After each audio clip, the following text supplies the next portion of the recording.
Okay, well, thank you, Seema, for this nice introduction. And it's really a pity that I cannot actually do this in person, but I was really looking forward to it actually a year and a half ago. But certainly in the future, I'm looking forward to doing this in person. So these are going to be really pedagogical lectures. And what I would like to do is to very focus on the basic things that I think all the students should really understand. And so I decided to divide things into these two parts. Introduction, I shall talk about frequentist methods, because those are the methods that are most commonly used in particle physics. And then I will say a little bit about Bayesian methods. Even though those are less commonly used, I think those are important as well to understand. And I would actually argue that one should try to use both of these methods because they can inform you about whether or not your conclusions of an analysis, are reasonable or robust. Now, it's really quite amazing, but today there are lots and lots of tools that are available to physicists for doing both actually constructing of models, probability models, also known as statistical models, as well as actually performing the statistical inferences that we, of course, have been talking about today. And for example, there's this huge suite of tools based on RuFit, RuStats, which is basically a toolkit for both building probability models and actually doing inference. And then there is something called HISFactory, which was developed by my colleagues at ATLAS for actually doing analyses of bin data. So there are many of these things, and today it is very easy to simply run some of those tools to arrive at the results, some of which we've actually talked about today, some of the SUSY results. And in fact, if you ever get a chance to look at a talk by my colleague Kyle Cranmer, he's very fond of showing a picture of the Higgs combination between ATLAS and CMS, and you'll see in that model an incredibly complicated model that we use to actually arrive at these various results. But I think what I want to do, though, is I want to really focus on really basic things. So I'm going to actually consider a very, very simple model, which nonetheless is actually realistic because it's based upon results that are published by CMS, and that I shall use to illustrate some key ideas. By the way, I would like to take the opportunity to advertise this recent paper by Kyle, Sabina, and myself, and 33 other colleagues, entitled Publishing Statistical Models, Getting the Most Out of Particle Physics Experiments. I am of the opinion that the field would benefit greatly from having we experimentalists actually make our models available to the broader audience, of statistician friends, our theoretical physics friends, because I think if those things were made public, we could really make a great deal more use of these data that have been collected. Well, let's first acknowledge something that I think is really true, that statistics is not physics. It is very different from physics. And in fact, let me just quote Richard Feynman. The great thing about physics is the following, right? Is that you can have a fantastic idea, a beautiful theory. We've been discussing super-symmetry, which is a beautiful theory. And let's say this is 2040. We've been working extremely hard at the LHC, and yet there is no evidence whatsoever of supersymmetry. Then at some point, we have to move on. Or worse still, we actually find something that actually categorically disagrees with the prediction of supersymmetry, then it would be wrong. So this is what's fantastic about physics, because we have nature as the arbiter of what is correct, and this is marvelous. Whereas in statistics, there's no such thing as the right answer. There are many answers, in fact. And these answers are based on different assumptions and different principles. And because they're based on assumptions and principles, well, you may have one colleague who has made certain assumptions or prefers certain principles, and they will arrive at a different answer using exactly the same data.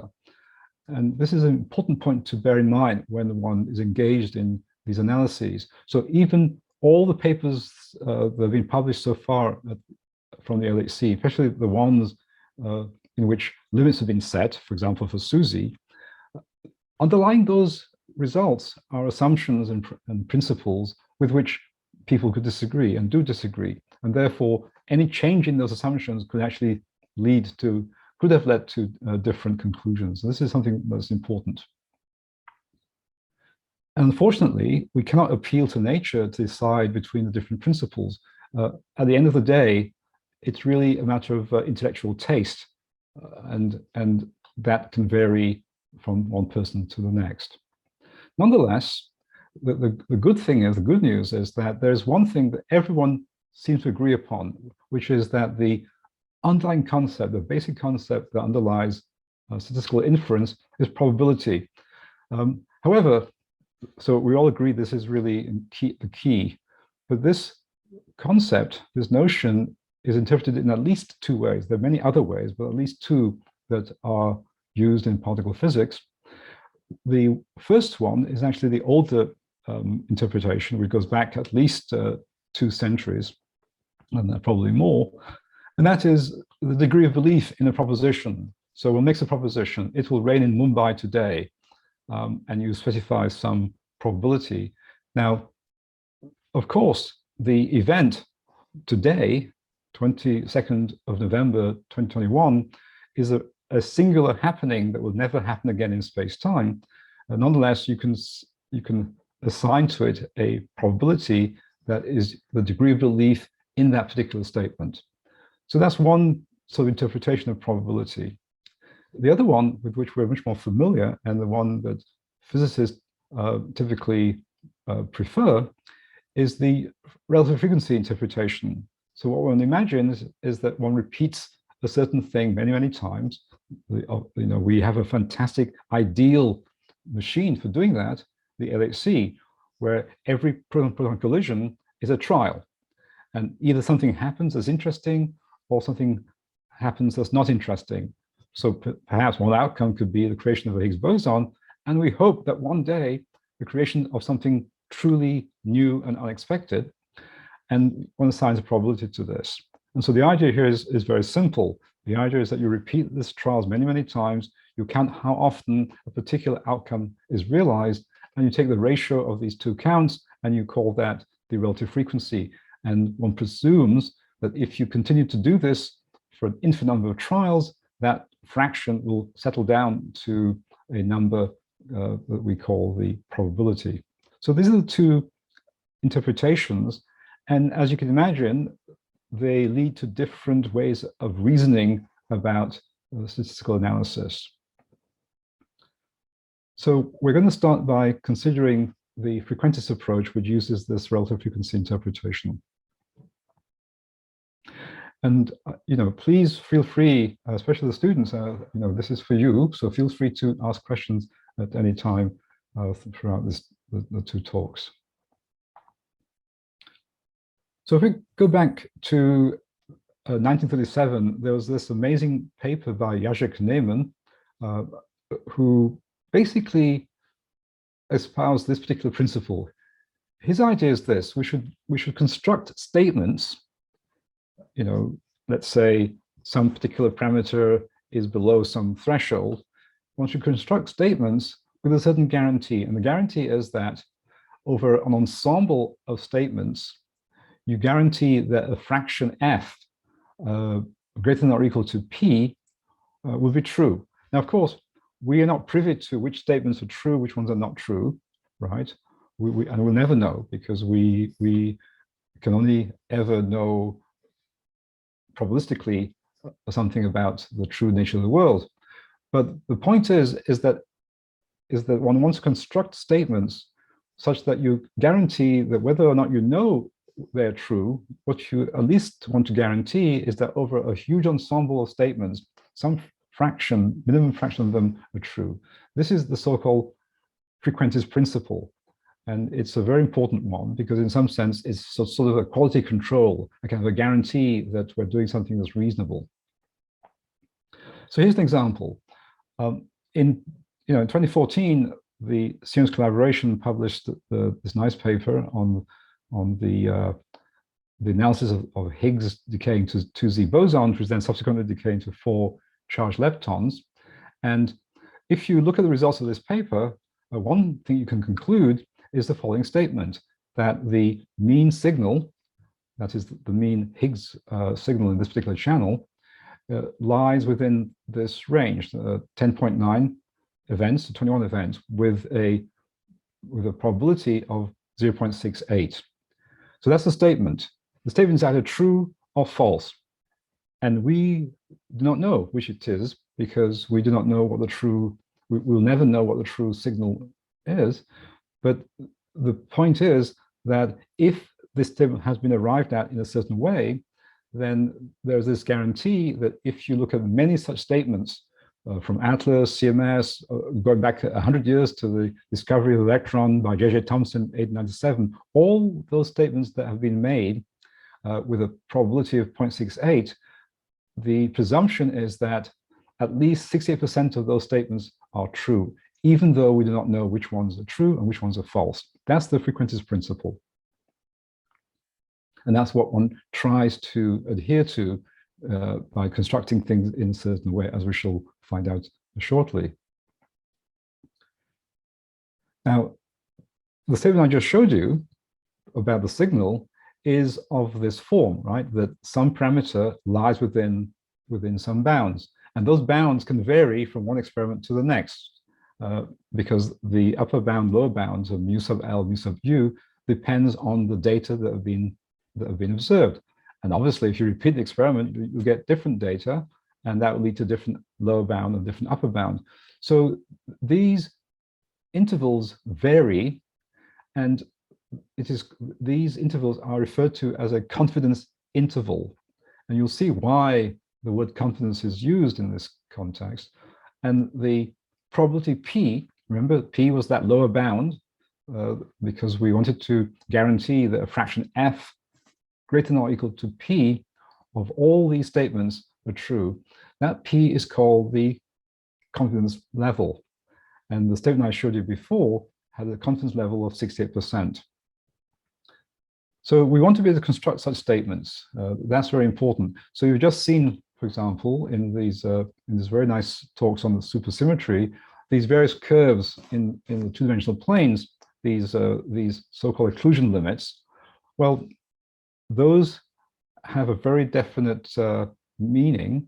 And the meaning, of course, is that, again, if we were to repeat the experiment 1,000 times, 1,000,000 times, 1,000,000,000 times, then, of course, these curves would vary. They would vary all over the place on these planes. And what one wants to guarantee is that among this ensemble of statements, the 95% of the statements that the true value lies within or is above such a curve, 95% of those statements would be true. That's at least the goal. Now, the fraction F of true statements over this ensemble of statements is called the coverage probability, or coverage for short. And one says that if you have somehow succeeded in building intervals, and remember, those intervals are varying all the time as you change experiments, if those intervals actually satisfy the Frequentest Principle, that is, they actually include the true value, whatever that might be, of a particular parameter of interest. It could be some SUSY particle, the mass, or it could be the Higgs boson mass, or whatever it is that you're measuring. Then we say that those intervals cover. So that's the idea. So the idea then, just to summarize, is that you have some procedure that allows you to compute a limit, right, or an interval, or some sort of a bounded surface. And the idea is that you want to guarantee that if you apply this procedure repeatedly on different experiments, and you make a statement that the true value of the quantity that you're trying to measure lies within that boundary, that you want to guarantee that a fraction of those statements would be true. That's the goal. So here's an example that I put in here. So by the way, I've included in the slides, which I'll send to Seema later. I put in some exercises that I would really recommend the students try, because I think those will be very helpful to clarify some concepts. So imagine that you live in a world in which the mean count is randomly sampled from some uniform distribution, say from 0 to 10. And that kind of makes, that's just a very rough thing, but after all, we never actually repeat the same experiment, right? We always do a better experiment. We are never ever going to repeat run 1 of the LHC, nor are we ever going to repeat run 2 of the LHC. What we do is that we do another experiment. And therefore, the mean counts in these different experiments is going to be different. And therefore, in reality, that's what one expects. So imagine that, yeah, so we have a uniformly sampled mean count. And then, given a mean count, there's a randomly sampled count n from a Poisson distribution with mean theta. So now we can ask a question. Let's make a statement. Let's suppose we make the statement that n plus square root of n exceeds theta. Now, of course, in the real world, we could never decide whether that statement is true or false, right? We have no way to do so. However, in a world that's simulated on a computer, we know everything because we are godlike in the computer, right? In a simulation, we have the knowledge of everything that exists within that simulation. Therefore, we can actually count how often such a statement is true, and that will be the so-called coverage probability. So one exercise that I would recommend that students do is just to do that, is to literally sample from this distribution, and then to simply count how often this particular statement is true. And that count, that fraction that you get, is called the coverage probability. And the lower bound of that would be the confidence level. So let's take a very simple example. We're going to look at this data that were published by the CMS collaboration in 2014, in which we looked for 4 charged leptons and coming from the Higgs decay.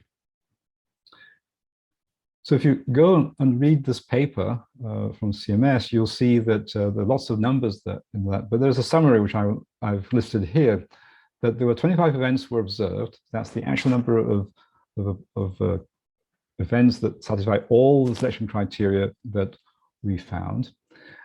And then there was this estimate of the background coming from, PP going to ZZ, and PP going to Z boson, etc. So all these backgrounds collected together, and this was the estimate that the background plus some uncertainty in the background is given by this 9.4 plus minus 0.5 events.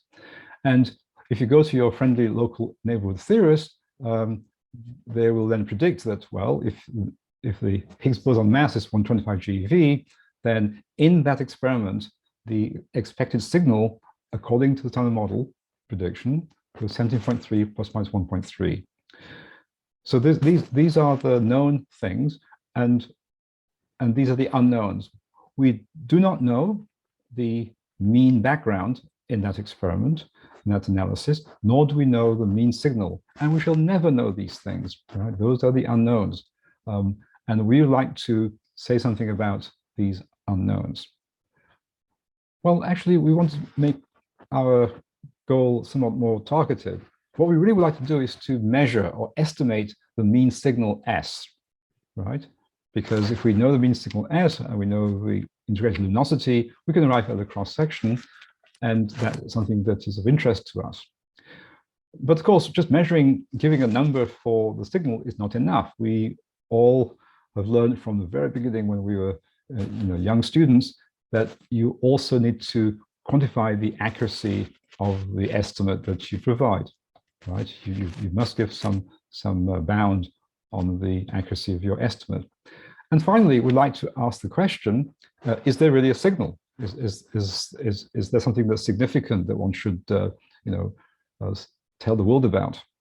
So those are typical goals that we have, and we've just we just heard some beautiful talks on this goal applied in the context of supersymmetry, right? We are trying to determine whether or not this hypothesis is true, and we do so by getting data, making measurements, and if we see nothing, we then try to quantify the significance of the null result.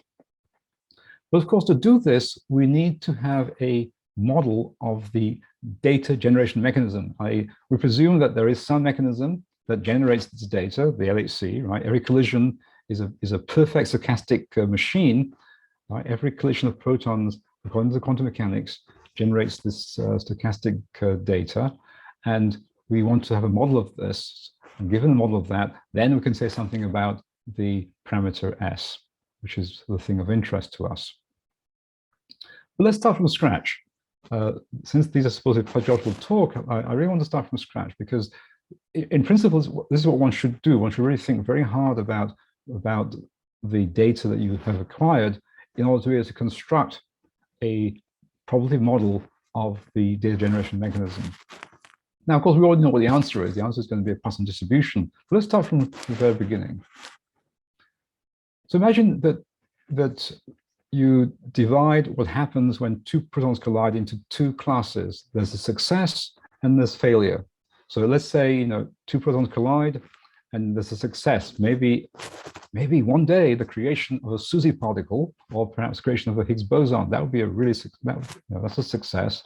And the failure to create a SUSY particle or a Higgs boson particle would be, let's say, a failure. So there are two outcomes. And this is the nature of a Bernoulli trial. And the LHC is just a fantastic, in fact, it's probably one of the most extraordinarily beautiful examples of Bernoulli trials where we attempt to make each trial the same, right? And there are successes and failures. Now, here's a question. What is the probability of this sequence of events? Well, the answer is, there is no answer. It is not possible to proceed without making assumptions. And of course, if you make different assumptions, you'll get different answers. So there really is no answer to this question unless you're willing to make some assumptions. So let's make some assumptions. The first assumption, we're going to assume that the probability of a success is P. Okay, that seems like a reasonable thing to assume. The second assumption, we're going to assume that the probability of the success is the same for every collision. So every proton-proton collision, the probability of a success, let's say the creation of a SUSY particle, is the same. That could be wrong, of course. That could be a misguided assumption, but that's the assumption we're going to make. We should assume, which seems reasonable, that creating a SUSY particle and not creating a SUSY particle, these are mutually exclusive events.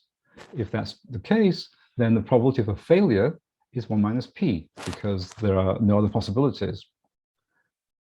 Okay, so here are our assumptions, and those three assumptions are now sufficient for us to write down the probability of a particular sequence. It's just going to be P to the power K if there are K successes, exactly K successes, and 1 minus P, N minus K if there are exactly N minus K failures. So, okay, we succeeded given our assumptions. Now, let's say assumption 2 were wrong. Let us say in some sort of random fashion, the probability of a success for every proton collision just changed. And of course, this would be a much more complicated expression than this. But given those assumptions, that's the probability of that sequence. Okay, so that's progress. But unfortunately, though, here's the problem. There's now been this long sequence of collisions at the LHC, but we do not know which ones, which of these collisions really is a success, which one's a failure. We have a good reason to believe, which events might be Higgs boson events, but we do not actually know. And so since that sequence is unknown, then we need to somehow do something about that. So what does one do?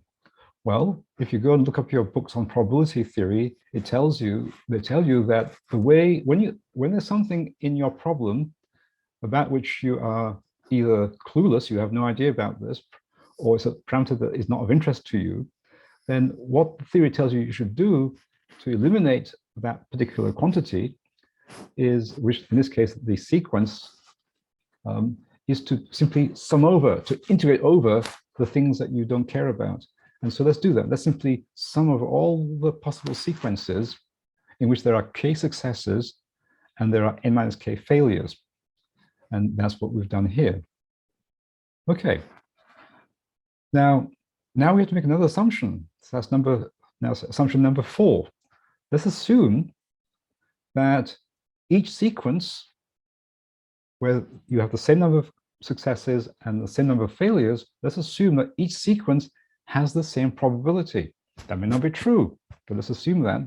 If that's the case, then of course the number of terms in the sum is just n, choose k, and lo and behold, you arrive at the binomial distribution, given those 4 assumptions.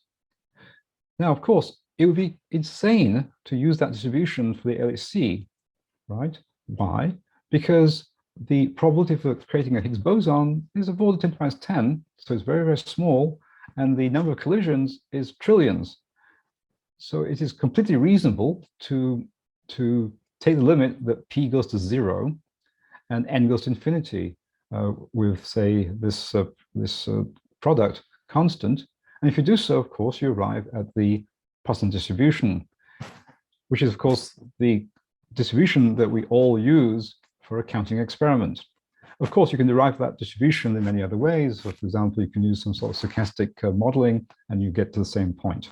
But the point is this: is that distribution, there are assumptions that underlie it that we think are reasonable, and that is why we use it, and we have seen that we arrive at results that make sense.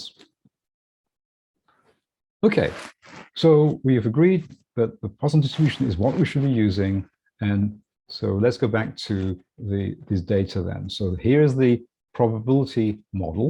It's just sum of the signal plus background, because we assume that these are not interfering and they're additive, and that's it. So we have our model. Okay, and now we're going to plug into our model the actual data we have acquired. So in this case, there's only one datum, which is the count of 25 events. And once you've done that, once you've plugged in the data into the probability models, the statistical model, you then arrive at what's referred to as the likelihood function. And so again, going back to the Higgs combination between ATLAS and CMS, there's this gigantic, very, very complicated probability model that's been constructed by the 2 collaborations that have been combined together. And then one plugs in the data into these models, and one arrives at a function that's called the likelihood function, which, given that the data are constants, can be regarded as a function of the parameters of the problem. In this case, the mean signal and the mean background. Okay, so we now have our likelihood function. But we notice that there's some extra information that we have. We also have an estimate of the background, right? B plus or minus delta B is 9.4 plus or minus 0.5 events. So how do we incorporate that into the problem? That's clearly something that's of interest to do, because it's useful information. Well, if you read the paper from 2014, you'll see it's a long, complicated road to arrive at this estimate. But we're going to take a shortcut. We're going to take a shortcut because we want to keep things, we want to simply focus on the essentials. And let's take a shortcut. And what we shall do is that let's assume that this B plus or minus delta B is the result of scaling a count M by some factor. So imagine that you have this fabulous Monte Carlo simulation of the experiment, right? CMS in this case. It's very, very detailed, it's very, very precise, very accurate, very reliable. And you say, okay, I'm going to simulate the background events, and and I'm going to make sure that the integrated luminosity pertaining to the simulation is a factor k larger than the integrated luminosity pertaining to the actual data. And so I apply to my simulated events exactly the same selection criteria as was applied to the real data. And let's suppose I get m counts. Well, I then going to scale m by k to get the background estimate in the real data. And then I presume that, well, m is from a Poisson distribution. And we all know that the standard deviation of a Poisson distribution is square root of the mean. So we're going to assume that delta b is equal to square root of m divided by k. All right. So that's our shortcut. Of course, in reality, as I said, this is quite a complicated thing, but this is actually a reasonable mock-up of what actually was done. Okay. So if we do that, then of course you can just simply invert these equations to arrive at the effective counts. And so what this tells you is that if to arrive at this background estimate, it would be equivalent to running a simulation in which, and you apply selection criteria to your simulated events, and you then arrived at 353 events, passed all the cuts, all the criteria, selection criteria, and you generated so many events that you something like 38 times more integrated luminosity for the simulation compared with the real data. Okay, so we now have the effective count and the scale factor. And of course, if the scale factor was not precisely known, then of course you could add more complications to take that into account and so on. But let's keep it simple. So now that we have these two numbers, we can then construct the Poisson distribution. Now, because m is not integral, right, in this case, then I've just simply used the trick of replacing the n factorial here by the gamma to make this all work. But now that we have this, we can now construct our full model, which is just the product of the original piece that we talked about. Oh, by the way, I'm using the Poisson is the if you go and look at the his factory documentation on the web, then you'll see that they use this notation. So I'll use this notation in case one of you decides to go off and try out Pi HF or one of those other programs.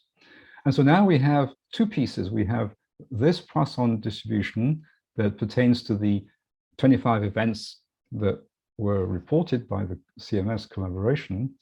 And this is something we constructed based upon our shortcut to get back at the effective count from which the estimate of the background was derived. And so here's a full-blown likelihood function. And as I mentioned, suppose that this factor k was not precisely known. Supposing there was some uncertainty in k itself, then of course one would simply multiply this function here by another function that accounts for the uncertainty in k. And so it goes. So now that we have this, we can now proceed to our task of trying to say something about the mean signal in this particular experiment. Before I move on, are there any questions?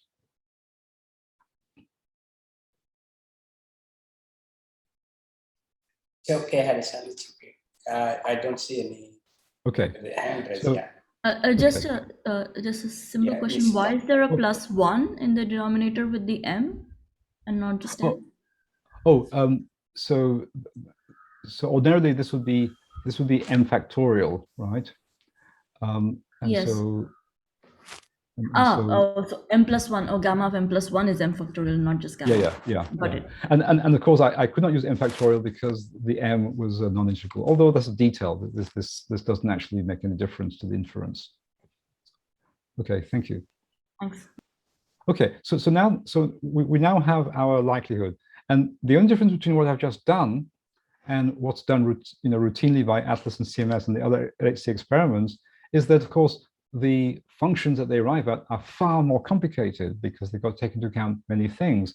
For example, you may find that you've got to take into account the fact that the trigger efficiency in the simulation doesn't quite match the trigger efficiency in the real experiment. and therefore you have to have some scale factors to correct for the efficiencies. But then, of course, those correction factors are themselves uncertain, and therefore you've got to take into account uncertainty in these correction factors, and so on.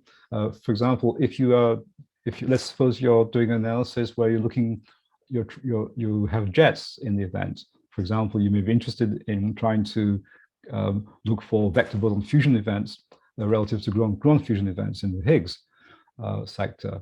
Well, there are jets. Well, jets, of course, we measure them with some uncertainty, and we scale the measured quantities for, let's say, the transverse momentum of the jets, so that on average, the PTs of the jets, the transverse momenta, agree with the momenta of the jets prior to entering the detector.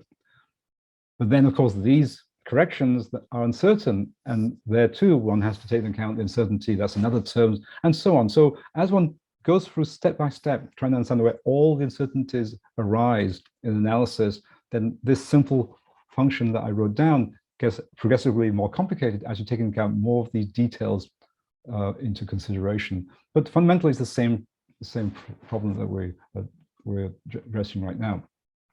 So we have this function, okay, and now we can measure the signal in principle from it. We can quantify the accuracy of the estimate, and we can decide, is there a signal or not? And those are the key things that we want to do as particle physicists. Now, in our field, the basic standard way to estimate a parameter, and that's not just in our field, but many other fields, is by maximum likelihood. Right? This is the method that was actually first used by Carl Friedrich Gauss of Gaussian fame, and many other things, of course, and popularized by Ronald Fisher in the 1930s. And basically, just simply says, I have this function here. I simply maximize it with respect to the parameters of interest, and that gives me an estimate of the particular parameter of interest. But unfortunately, there's a problem, because I only care about, we only care about the signal. We don't care about the background. The background is necessary, of course. That's part of the model, that's for sure. We can't simply ignore it, but that's not what we care about. We only care about the signal, the so-called parameter of interest. Well, in this context, the parameter B is an example of a nuisance parameter. Why nuisance? Well, because these really are a nuisance. And in fact, a huge amount of work has been done over the years trying to find ways to get rid of these parameters in a way that preserves the so-called frequentist principle. That's the goal. You want to get rid of this parameter. And now in these models that are used at the LHC, there are literally hundreds of such parameters. And no doubt in the era of the High Luminosity LHC, as our analysis become more and more sophisticated, as we venture into looking for new ways of looking for SUSY, for example, you could merely imagine the number of parameters that we need to get rid of could number in the thousands. So one has to get rid of all these parameters somehow, while still preserving this principle, this frequentist principle. That is, you want to arrive at statements such that if you were to repeat that procedure many, many times on different experiments, then some fraction of those statements you're guaranteed to be true. All right, that's the goal. So let's see how that's done. Well, just as the maximum likelihood is the standard technique for basically arriving at an estimate, the basic technique for getting rid of parameters that you don't care about is to basically replace them. So in our case, replacing B by the conditional maximum likelihood estimate. So what does that mean? What it means that you keep S fixed, the signal, and you maximize with respect to all the parameters that you don't care about, that you want to get rid of, so-called nuisance parameters. And that's it. You maximize with respect to all the other parameters, you change the value of S, you maximize with respect to all the other parameters, and so on. And that way you sort of map out a function that depends ostensibly only on the parameters of interest. That function that you arrive at is called the profile likelihood. And actually something that's been used in particle physics, for decades. So there's nothing new here. So we have the profile likelihood. So what can you do with it? Well, as I said, this is what one does. So here is the our original likelihood, and we simply replace B, the true unknown mean background, which we'll never ever know because we're not privy to such information. We're going to replace it with an estimate thereof. Now, this estimate depends on the particular choice of the value of the signal S. And so if you look at this function, this looks to be a function simply of S, and that's called the profile likelihood. And that's the standard technique that's used in particle physics. Now, obviously, if I replace a true thing by an estimate thereof, then that is obviously an approximation, right? We're doing something not quite right. We're replacing something that we don't really know by our best guess, our best estimate of that thing. That's an approximation. Well, the point is that it's an approximation, and therefore, this principle that was written down by Neyman way back in 1937, well, there's no guarantee now that it's going to work exactly. It's going to be exactly satisfied, right? You may apply this procedure many, many times and then discover that you say, oh, I have a 68% interval, or I have a 95% limit, but in reality, it turns out to be 86%, right? And that would mean that your procedure is not satisfying this guarantee, this frequentist principle, because after all, it's an approximation. However, the good news is that it turns out that this procedure, this approximation, has a very sound justification, which is, of course, why it is used routinely, right? I mean, there's no way we can get around it. That is what we do, because that's a standard technique that's very generally applicable. So why is this a reasonable thing to do? Well, let's consider the ratio of this ratio here. So in the numerator, we have the profile likelihood. And remember, that is just our likelihood function where we simply maximize with respect to all the other parameters of the problem. There could be hundreds of those for different fixed values of, in this case, the signal. And the function in the denominator is the same thing as in the numerator, but now we're going to maximize with respect to, in this case, the signal. So it's the profile likelihood as a function of S divided by the profile likelihood at its maximum value. Okay, so we consider this this quantity here. And now let's consider negative twice log of this ratio. I'm going to Taylor expand that about the estimate of the signal S hat.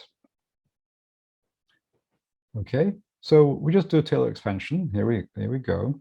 And then you obviously the first term disappears. Why? Well, because if I replace S here by S hat, I get 1. Well, the log of 1, well, you know what that is, right? So that disappears. And likewise, this term disappears because these are the maximum likelihood estimates. And so this is going to be 0. And so the only term, the first non-trivial term is this quadratic term here. And of course, you have terms that you can show are of order 1 upon the root n. And this approximation to this statistic, as it's called, is called the Wald Approximation that was specified by Wald way back in 1943. And you can see that, and you convince yourself that this is basically an approximation to the standard deviation in, of the distribution of this estimate. So, okay, so that's first thing that's useful is that if you use the profile likelihood and you do this, then this quantity here, negative twice log of the likelihood ratio, is approximately equal to this quantity here. Okay, that's one useful thing.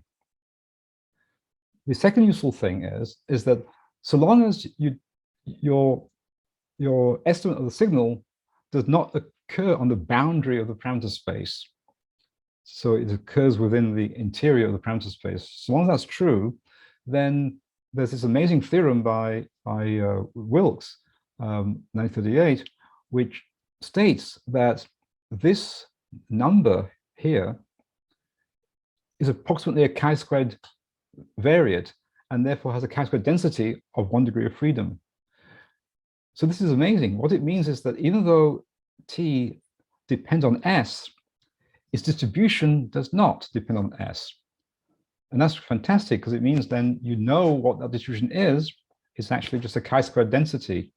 And that is going to be very useful.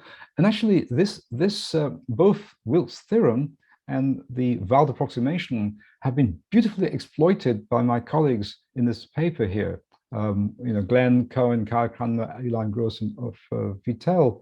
They've written this very nice paper in which they've combined these two theorems to show how one can actually construct a whole variety of ways to test hypotheses, set limits, etc., to the degree that one has enough data such that this is actually true. So I really recommend this paper very, very much.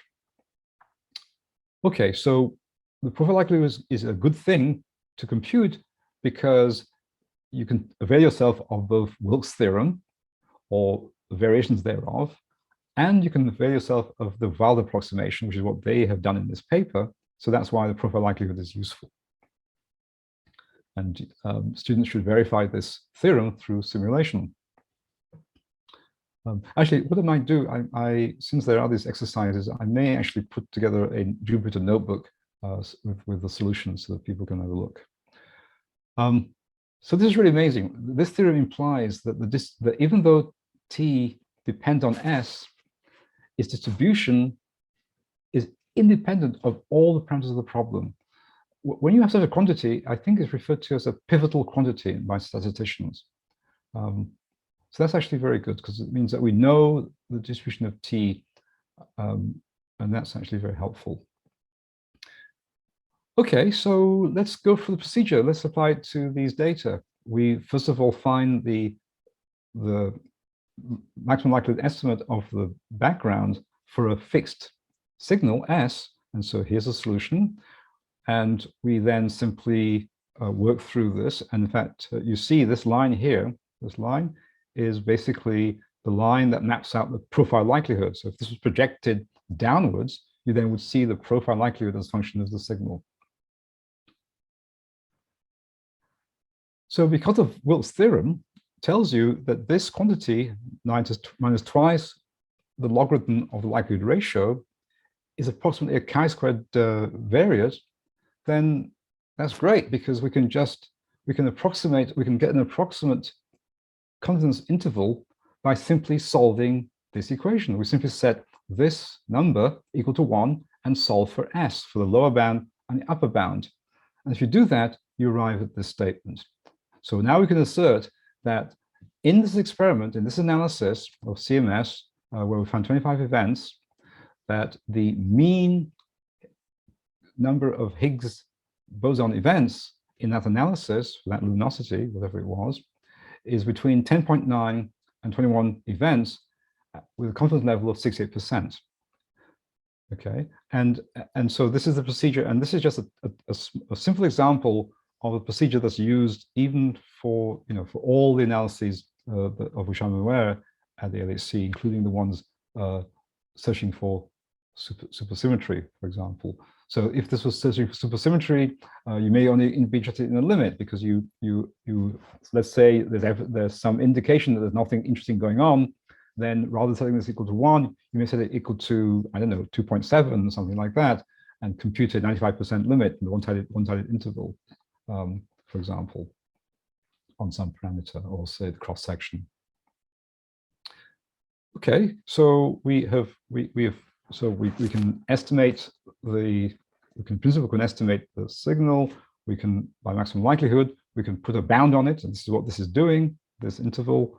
And so now we want to ask a question, which of course is obviously answered by just looking at this curve. How significant is the signal? Right. Now, notice this statement is either true or false, right? And what we're arguing is that if I were to repeat this many, many times, different experiments, there'd be true statements, there'd be false statements, but the fraction of true statements would be at least 68%, right? That's the idea. But remember, the frequentist principle is not likely to be satisfied exactly because we've made an approximation. We replace all the things which are unknown by estimates thereof. And so that may lead to some so-called undercoverage. Well, let me just skip this.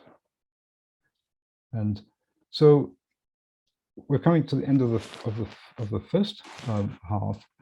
And so the question, of course, now is, and this of course would be an exciting thing. Let's say in 10 years from now, we are getting a hint of something new, something really exciting. Then of course we would like to know, is this cumulative signal a real thing? Obviously, we could never know for sure, right? We never know for sure. So what we have to do is make a probabilistic statement about whether the signal is real or whether what we're seeing is a fluctuation of the background. And this is, as you know, we particle physicists are really, really careful about making bold statements such as there's a Higgs boson that exists, right? We have very strict criteria for arriving at such a conclusion, but they're still probabilistic, right? There's still a chance that our bold statement is actually wrong. And of course, we all know our field has had this history of bold statements that prove to be wrong. But that's fine, that happens. You know, science is a thing made by human beings, and we can sometimes be wrong. And so in order to decide whether or not a signal, you know, something you may have evidence that there's a signal, in order to really say whether this is real, in a probabilistic sense, of course, we usually consider the background only hypothesis, right? If that hypothesis is extremely unlikely, that is what how do we argue? We argue, let's suppose that the background only hypothesis is correct, right? For example, in the case of the Higgs boson discovery, we said, okay, let's suppose that the standard model without a Higgs boson is the true hypothesis, which of course is a model that is completely unsound, but that's essentially what we did, right? We said, here's this model, we're going to assume that the Higgs boson does not exist. And then we do the experiment, and then we construct some measure, and if that measure indicates that that hypothesis is extremely unlikely, then we conclude, as we did in 2012, that the no Higgs hypothesis is false, and that's kind of the reasoning. But I want to make that a bit more precise in the next half when we talk about hypothesis testing. So let me just summarize this part. Then we'll take a break, and then we'll continue with that. So probability. Everyone agrees that if we wanted to make inferences about you know, models or whatever they might be, probability is the underlying thing everyone agrees upon. However, people disagree about which of these two interpretations is preferred. In my view, both of them are useful and both of them should be used. Degree of belief, which does not depend on an ensemble, right? It's a statement about a particular singular statement, and that's it, nothing more. Or relative frequency, which relies upon the idea that there are repetitions of things, and when you repeat these things and you count how often a particular outcome is realized, then you can compute the relative frequency of those outcomes, and one presumes that as you repeat this to the degree that your repetitions are in fact constant in some sense, that this relative frequency will settle down to some number called the probability. Okay, so both of these interpretations are important and ones that are used. Okay, then you build a model of the mechanism that generates the data, and invariably, you know, if we're doing a counting experiment, we basically use a Poisson distribution, and I give a sort of argument as why that is reasonable.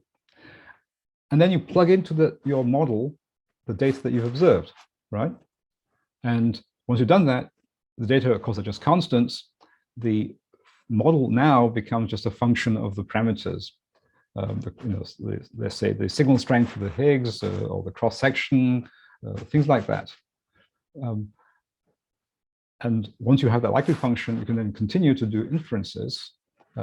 And the basic idea is that you want to construct a statement. For example, the signal strength lies within some bound. That statement is either true or false. We never know whether it's true or false, but you construct those statements in such a way that if over a huge ensemble of such statements that have been made, none of the statements you know are true or false. You can never determine whether a statement is true or false, but because of the manner in which those statements have been constructed, you can then guarantee that a fraction f of them are going to be true. That's sort of the idea. Now, of course, in principle, that's in principle, but of course in practice, because we have to get rid of nuisance parameters and we replace them by their estimates, then it's not completely clear that this is going to be true. But in fact, it turns out that in practice, we do a very reasonable job. And this is what this is saying, is that we have to get rid of these nuisance parameters one way or another. And the technique for doing so is to profile the likelihood, basically to replace all nuisance parameters by their maximum likelihood estimates for given choices of the parameters of interest. That's sort of the basic idea. And even though I've gone over a very simple example, which we're going to continue in part 2, it's really the prototype of all the analyses at the LHC, which of course can become extremely complicated because of all the details that one takes into consideration. Okay, so let's stop at this point, and maybe we can take either a few questions now or take a break, as you wish. I think we have some questions. Okay, fantastic. Please go ahead. Camelia, do you want to go first? Yeah, hi. Could you please repeat that why did we need to compute the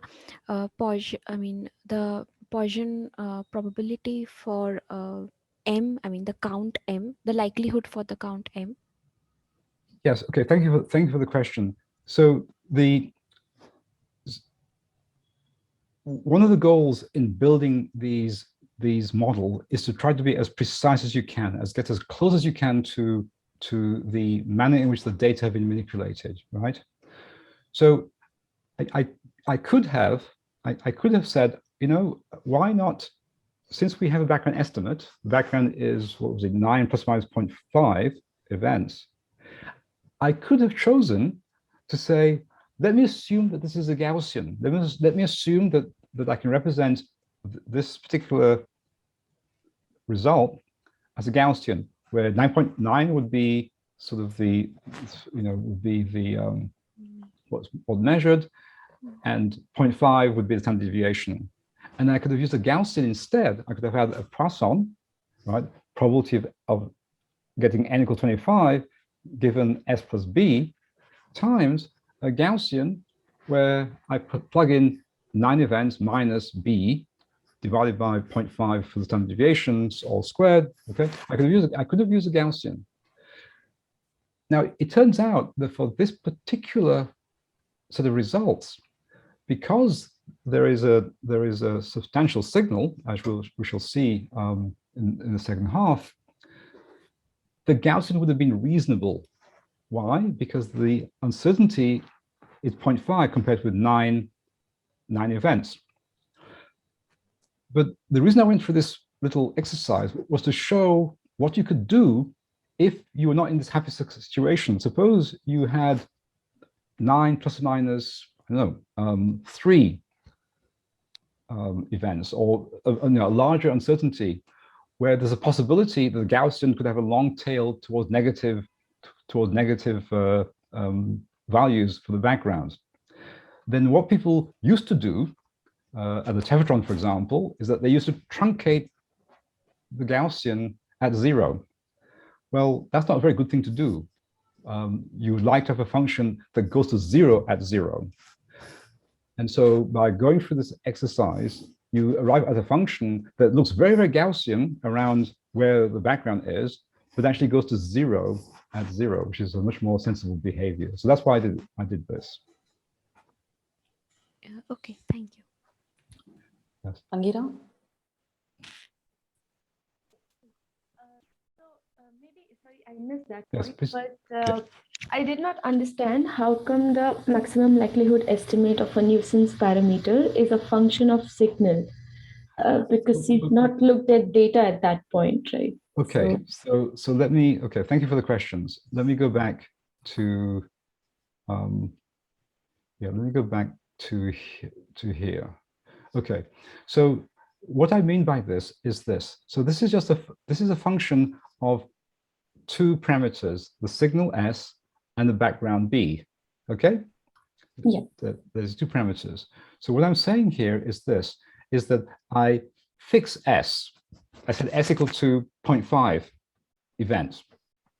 And then I run my favorite maximizer, Minui, to find the best estimate, the best estimate of the background for S equal to 0.5. So I get a value B hat at S equal to 0.5. Then I go to S equal to 1, and I repeat this. I find the best estimate of the background, assuming S is equal to 1. I then go to S equal to 1.5, and I repeat this. And as I do so, I will map out a function of S only. And that is literally what is done. What is literally done, for example, I'll give you a more realistic example. In the Higgs discovery work, there were two quantities that were of interest to us, right? There was the signal strength of the Higgs signal, and then the Higgs boson, or this resonance mass. And what was literally done was for every point in that parameter space, for a given Higgs boson mass and a given signal strength, all the nuisance parameters in the problem were maximized for that particular point.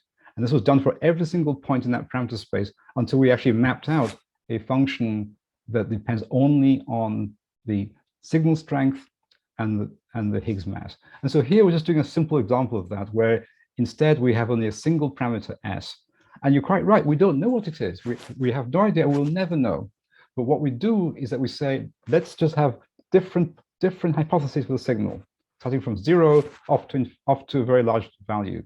And for every particular value of the signal, we find the best value of the background.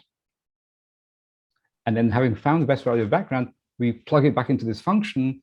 And as a consequence, this function just maps out a curve that looks like a function only of the signal. Okay, so when we are finding this best fit value of B hat, then we are also simultaneously looking at data. Like that's how we are deciding. Yes. Okay. Okay. That's right. Because see, this is the point: is that we've now plugged in. So there are two steps. The first step is building your probability model, right? Right. And then you say, okay, I do the experiment. I plug into my probability model the data. In this case, I have 25 events that were found, and I have I have information about the background. So now, because the data are constants, this function necessarily is now a function only of the parameters. In this case, the signal mean and the background mean. And so, but I want to get rid of the background somehow, and that's the technique that is used. Right. Okay. Okay. Great. Thank you. Thank you for the question. Thank you, Angira. You can lower down your hand, please. Any other question? I think, Sanjay, you changed your mind. I will just, it's only 12:10. I'll just okay. So we can discuss at the end. Yeah. Okay, Harrison. So do you want to take a break now for 10 minutes, 5 minutes? Just take 5 minutes. Yeah. Okay. So let's. So now we're going to part 2. So we've found the estimate of the signal. We've put a bound on the signal that quantifies its accuracy, right? This confidence interval. And now what we want to do is to assess the degree to which the signal really is real, right? We want to to do a hypothesis test. And that's what we're going to talk about now. And then we'll talk briefly about Bayesian methods if we have time. So how does one test an hypothesis in this approach? Well, the first thing one has to do is decide which hypothesis we wish to reject. So we provide some data, and the idea, the goal is to reject this hypothesis. The one to be rejected is called the null hypothesis. And again, going back to the discovery of the resonance in 2012 that we now believe is the Higgs boson, the idea there was that we wanted to be able to reject the hypothesis that the standard model is a theory without the Higgs boson, right? That was the model we wanted to reject. So that's the null hypothesis. We'll call that H sub naught. Background only is the typical hypothesis. Okay, so we've figured out what we want to get rid of. And then we construct a function of the data, maybe plus some other things, that's called a test statistic. And usually, it's not always, but usually we construct it so that large values and ever larger values cast ever more doubt on the truth of the null hypothesis. Okay, so you construct a statistic, and if this quantity is very big, we will say, well, maybe our null hypothesis isn't true after all, and therefore can be rejected. And then, having built this test statistic, you choose a threshold above which you are prepared to reject the null hypothesis. So you say, okay, let's choose this threshold, and if we get a result that's above this threshold, then we shall declare that the null hypothesis, i.e. in this case, a background only, or the standard model without a Higgs boson, should be thrown away. It should be discarded. So those are the steps. You decide which hypothesis you are planning to reject. You construct a test statistic in such a way that big values and bigger values indicate ever more doubt on the truth of the null hypothesis. You choose a threshold, you do the experiment, and if you should get a result that exceeds that threshold, then you agree to reject the null hypothesis. That's the idea. Now, so this is the general procedure, but there are at least two variations of that general procedure which are used in particle physics. One of them is due to Ronald Fisher, who in the 1930s did a lot of work in this area. And his idea was relatively simple. He says, look, if my test statistic is big enough, then I should reject the null. End of story. Yashik Neyman, that we've met earlier with the Frequentest Principle, he disagreed with Fisher, and he said, no, this doesn't make any sense. You've got to compare two hypotheses, the null hypothesis, and you have to compare with an alternative hypothesis. And only a comparison of hypotheses makes any sense. And so he built a theory that required the comparison between two hypotheses. Fisher, of course, thought this was not sensible, because he said, well, you may not have an alternative hypothesis. But in fact, we physicists, being pragmatic persons, we use both approaches, which I think is sensible. So let's start off with the Fisher approach. So here is the probability model for the null hypothesis. So assume that the null hypothesis is true, background only, nothing interesting happening. Sadly, there's no SUSY. It's just some model, nothing more than that. And this curve is the probability of getting some quantity x if the background only hypothesis is true. So now we get a measurement that is x sub naught, and we compute the tail probability, that is from here off to infinity, or the upper bound. That tail probability is called a p-value, right? And so the idea is this, is that if the null, Fisher's idea is this: if the null hypothesis is true, then of course, you can map out this entire curve and you can compute these numbers. But if this probability is really, really small, then you might begin to question whether the null hypothesis is true, right? Because if this p-value is very small, then there are two possibilities. Either the background-only hypothesis is true, and there's just some big fluctuation that has occurred, or the null hypothesis is false, and something interesting is happening, and we should therefore reject the null. And it's up to us, right? There's no law that tells you what you should do. Now, in particle physics, we are very strict. And what we typically do is that we say, look, we want this number p to be 2.7 times 10 to minus 7 or smaller. And if we find a p-value that's smaller than that number, which corresponds to 5 standard deviations in another measure, then we are prepared to declare that the null hypothesis, i.e. background only or standard model only hypothesis, should be rejected and declare that a discovery has been made. Okay, so that's kind of that's the Fisher approach. You construct you work out the distribution assuming the null is true. You do the experiment, you find this result x sub naught. You compute the p-value, the tail probability, and if that should be judged to be small enough, you reject the null. And we, as I say, have a very strict criterion for doing so. So let's apply that to our example. So recall the background count was 9.4. Right, for now, let's ignore the uncertainty. Right? Remember, the certainty was 0.5 events. Let's ignore that for now.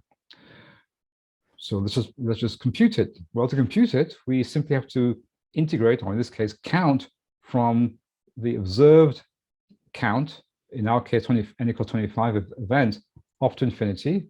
We simply compute this, and what we find is that this p-value is 10 to minus 5. Okay. And by the way, you can compute this quite easily by using this thing from root. Okay, so 10 to minus 5, so that tells you that it's not quite big enough, small enough rather, on its own to declare victory and say we've made a discovery, but it's sort of, it's getting there, right? So this is the p-value. Very simple idea. Now, we have a very poor intuition for these kind of small numbers, and so usually what we do is that we convert these numbers, p-values, into another measure, which is to assume that we say, well, let's suppose this were a Gaussian. If this were a Gaussian, then this point here, where the green arrow lies, would correspond to some number of standard deviations away from the mean. Okay, so let's say the mean is here at the peak, and assuming this was like a Gaussian, then this green arrow would be some number of standard deviations away from the mean, and that's the measure that we usually find easier to wrap our heads around. And so what we do is that we simply convert this p-value into the equivalent number of standard deviations, assuming a Gaussian distribution. That's just a convention. There's no necessity for doing so. The p-value on its own is fine. And so if you do that, you then find that this is a 4.14 standard deviation signal. So strong evidence that this thing exists, but not yet the threshold that we use to declare victory, i.e. a discovery has been made. But this does not account for the uncertainty in the background. Okay, that's the p-value.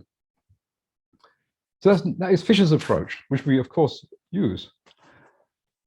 But according to Neyman, he said that does not make any sense. You have to have two hypotheses, he says. You need to have a null hypothesis, i.e. this red curve, and you need to have an alternative hypothesis. So this green curve would be the hypothesis that, let's say, again, we're looking for supersymmetry.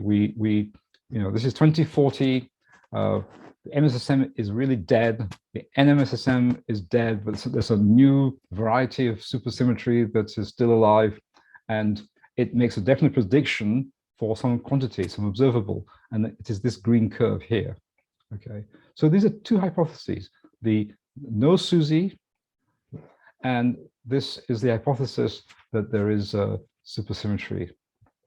Okay, now, so what Neyman says that we should do is that we choose a threshold, x sub alpha, where alpha is a particular number called the significance or size of the test, and that is chosen before, ahead of time, before you do the experiment.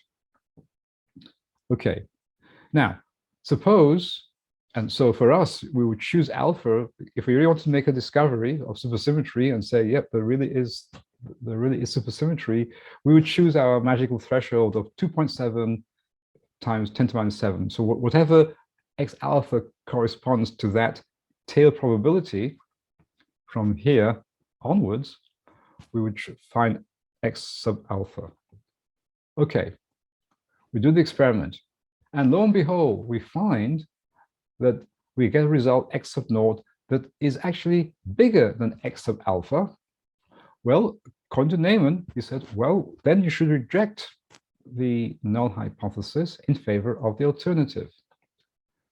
And that's it. So in Neyman's theory, there's always a contest between two hypotheses, the null hypothesis and the alternative hypothesis. And what he said was important to do was to, in addition to computing this number, and as you can see, this is basically like a p-value, except here's called alpha, as a fixed threshold.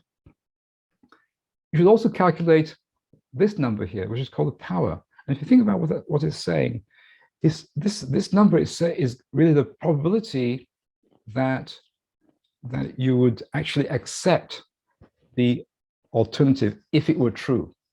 Now remember, we do not know which is true. We do not know whether it's H0, nor do we know whether it's H1. And in fact, it could be neither, right? We don't know. But if, in fact, H1 is true, i.e. the SUSY hypothesis is true, then this number would be the probability to accept it if it were true. Okay, so this is Neyman's idea. Neyman's idea is that you compare two hypotheses, and you, for a fixed alpha, so you keep alpha fixed, what you want to do is design your analysis to maximize the power of accepting the alternative hypothesis. That's the idea. Whereas in Fisher's way of doing things, there is no alternative. There's just the null hypothesis. And if your p-value is small enough, you reject the null, and that's it, you're done. But here, you really are comparing very concretely, say, standard model prediction and a very well-defined models, for example, supersymmetry. Right? I mean, as was stated by the previous speakers, it's really necessary to test real models against data if we want to make real progress, and that's what one should do. And Neyman constructed a particular way of doing this test, which I don't want to talk about right now. I just want to make a point here. This quantity, this power of the test is a very good way of comparing analyses. So let's draw this curve where we have power on one axis and alpha on the other axis. Now, in principle, what everyone should do is you construct an analysis and you compute for different alphas, right? You compute the power for some alternatives. So we're all interested in looking for SUSY, right? And let's suppose we want to test the NMSSM. Then you design an analysis and you say, okay, I'm going to compute the power of my analysis for different choices of alpha. Let's suppose I end up with the blue curve. That's my analysis. Okay, I've not yet decided where I'm going to set my threshold, but I've computed this so-called power curve. And let's suppose someone else decides to do their own analysis looking for the same models, let's say the NMSSM, and their power curve is the green curve. Now, what you notice is this, is that if we were to agree to choose a threshold for alpha, say up here, then the green analysis is the more powerful. That is, it is the more likely to accept the true hypothesis, the alternative hypothesis, the SUSY hypothesis, if in fact the hypothesis is true. If we chose a threshold here that did the experiment, then that analysis is more likely to basically accept the true hypothesis. On the other hand, if we were to choose a more stringent criterion for alpha, let's say, you know, a 3 sigma, 4 sigma, whatever, then it turns out that my analysis is the more powerful if we were to choose this particular threshold. And so it's generally the case that there's no single analysis that's going to be the most powerful everywhere. And really what one needs to do is to decide on the threshold, which of course we do. We have, you know, 3 standard deviations, let's say, evidence of something going on, 4 standard deviations, perhaps something more evidence, and 5 standard deviations being a discovery. We choose our thresholds, and then what we want to do is that we want to design analyses, and we want to arrive at analysis that is the most sensitive, if you like. That's the way we like to state it, the most sensitive with respect to a particular hypothesis that we are trying to actually test. And so this is what's done in the Neyman-Pearson test. And essentially we do that all the time, right? We design an analysis and we optimize it for a particular, in this case, a particular SUSY model. Of course, this is a lot more difficult in practice because these SUSY models, as we have learned, contain lots of parameters. And sometimes this is very difficult to know how really to optimize analysis when you have such a situation. But the problem, of course, is that all realistic analyses contain nuisance parameters, sometimes hundreds of these things, and we have to get rid of them if we want to test hypotheses. If I really want to test the NMSSM, let's suppose, you know, let's think about the MSSM, right? This beast has more than 100 parameters, and if I wanted to do an honest test of this, I would have to look at many of these parameters, but maybe, you know, maybe I only care about a subset, and that all the others in this context would be nuisance parameters, in addition to the nuisance parameters which are purely experimental. Right? I only care about tan beta and a few other parameters, and all the others I simply don't care about for now. I need to get rid of them somehow.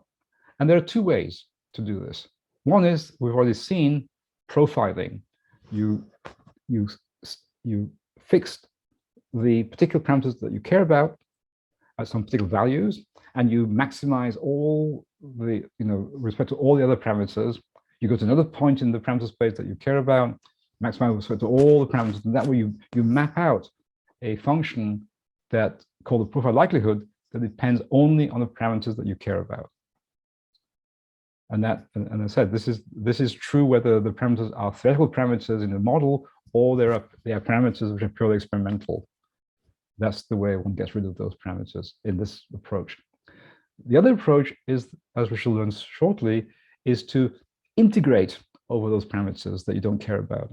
So again, suppose let's take, for example, a more something that's more realistic, the p-MSSM, right? That's a proxy for the MSSM in which the number of parameters has been reduced from whatever it is, 120 down to 19 or so. But suppose of those 19 parameters, I only care about 5. I really don't care about the others. Well, the others then would be nuisance parameters that I would get rid of by integrating over those in my model, my likelihood model, or profiling them away, in addition to all the other experimental parameters. So those are the 2 ways of doing this.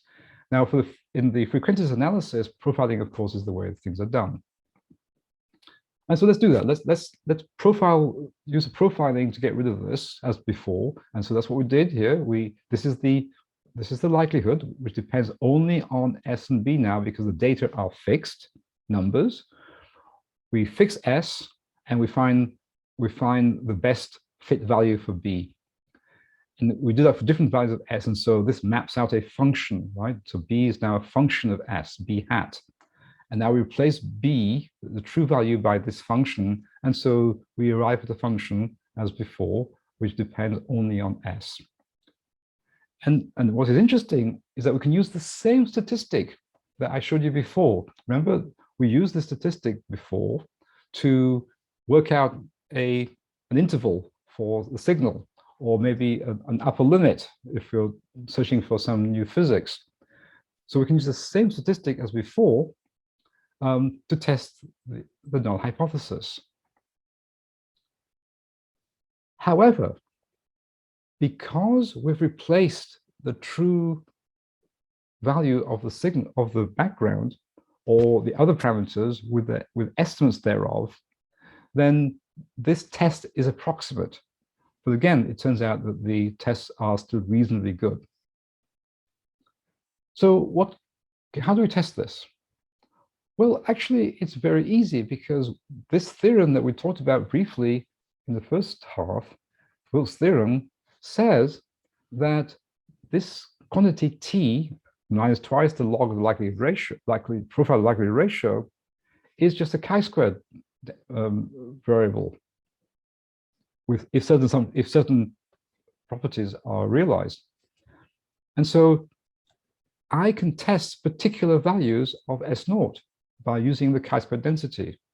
I can compute p-values since I know the distribution of T, right? I can compute the tail distribution because I know the distribution of T. It is just a chi-square density in this particular case. And so all we need to do is to compute the p-value, say, what's the probability that X, in this case a chi-square, right, is bigger than X0? And then X0 is just the observed value of this quantity, right? That's all it is. And then I simply ask, is my p-value less than alpha, this threshold that we've already agreed upon? And if it's less than alpha, then I reject the hypothesis S equals S0. In particular, if S0 is equal to 0, i.e. background only, I have a way to reject the background only hypothesis. Okay, so just to recap, we can use the same statistic that we use to create an interval, whether it's a two-sided interval or an upper limit or a lower limit. We can use the same statistic to test particular hypotheses because we know the distribution of the statistic T. It is a chi-squared density for this particular case. Therefore, I can simply choose to compute this number at a particular value of S that I want to test. I want to test, let's say, S equals 0. So I've plugged in 0 here. I compute this number and then compute the p-value. And if this p-value is smaller than the threshold that I've agreed upon, then I can reject the S equals 0 hypothesis. And what is interesting, actually, is that because this is a chi-square, so remember, a chi-square is basically x minus mu over sigma all squared, right? If you think about Gaussian, a chi-squared is x minus mu, where mu is the mean, over sigma, where sigma is standard deviation, all squared. Therefore, if I take the square root of that number, then that tells me how many standard deviations z I am away from the mean. And so all I have to do to calculate the z value is simply take the square root of this number and just report z. Okay, so let's just, again, just to summarize, we use the same statistic T. And remember, T is equal to negative twice the log of the profile likelihood ratio, L profile S over L profile S hat. But since I know that negative twice the log of that likelihood ratio is basically a chi-squared variable, that means I know the distribution of that quantity, T. It's just the chi-squared density. So what I can do is I can plug in to T the particular value of the signal I want to test, i.e. S equals 0, i.e. there's nothing going on that's interesting. And then having computed T at S sub 0, I can then calculate the p-value, the probability that I get a value of x bigger than x naught, i.e. this thing. And if I find that my p-value is less than this threshold, i.e. smaller than that threshold, then I can reject the S equals S naught hypothesis. And that's essentially what was done in the discovery of the Higgs boson, except, of course, our alpha was very small. It was 2.7 times 10 to minus 7, and that corresponds to 5 sigma, i.e. Z would be 5 sigma, would be 5, and that's the way this is done. Now, of course, it may well be that you compute this likelihood ratio, and you find that unfortunately it doesn't have the distribution of a chi-squared variate, in which case things get a bit more complicated. But to the degree that that's true, then things are very easy, since you know the distribution of that statistic. And so let's just do that. So now we take into account the uncertainty, right? And remember, what we do is that we are going to replace the true mean B by the estimate of B as a function of S. Here it is. Okay, right here. That's profiling things away. And here is this this amazing statistic. And now I'm going to test the hypothesis that S is equal to 0, i.e. that the signal is 0. And then I just take the square root of this, because this is basically a chi-squared variable. And then this tells me that the number of standard deviations away from the background is 4.13. And by the way, you notice that when we did the computation in the first part, we found that this number was 4.14. So it turns out that the background has very little effect, actually, on the Z value. There's a lot more effect on the Z value, the significance, if you scale the signal. For example, if you rewrite the signal as mu, a signal strength times a signal, then there's a bigger effect on the significance, i.e. Z, if you have a bigger uncertainty on mu. Okay, so here we're simply using the same approach, the same sort of procedure as before, except now we're using the same statistic to test different hypotheses for the signal mean S. Okay. I have to say that many of these ideas are really best understood by doing little toy experiments, and so I will at some point write a Jupyter notebook and make it available to students, because it's very good to go through these things yourself to really understand what these things are. Okay, so now we're going to talk briefly about Bayesian methods. So far, we've been assuming that the interpretation of probability is relative frequency. That's it. Ensembles and so on. That's what we've been assuming. But now we're going to assume that we are talking about methods in which probability is interpreted as a degree of belief. So here in one slide is the whole of the Bayesian approach. The Bayesian approach is based on Bayes' theorem. That's why it's called the Bayesian approach, right? It's always used in all of the inferences. And so let's go through this bit by bit. So this term here, the probability of D given theta sub H times H, this of course is the thing before that we call the likelihood, since we've already plugged in data into it. And what we're assuming here is that we're assuming that we have different hypotheses or different theories, right? So H could represent, one SUSY model, another value of H could represent a different SUSY model, or H could represent, say, a pattern distribution function model. One could be MMHT, one could be NNPDF, whatever it is. So H is a discrete label that labels different theories or different models. And each one of these models has its own set of parameters, which could be quite different, right? I mean, the NMSSM, has different sets of parameters than the MSSM, and so on. So we presume that we have this, okay, and we know how to construct this thing. Then there is this thing that doesn't appear in the frequentist approach, and that is a prior probability, a prior density in this case, for each of the different hypotheses and different parameter sets.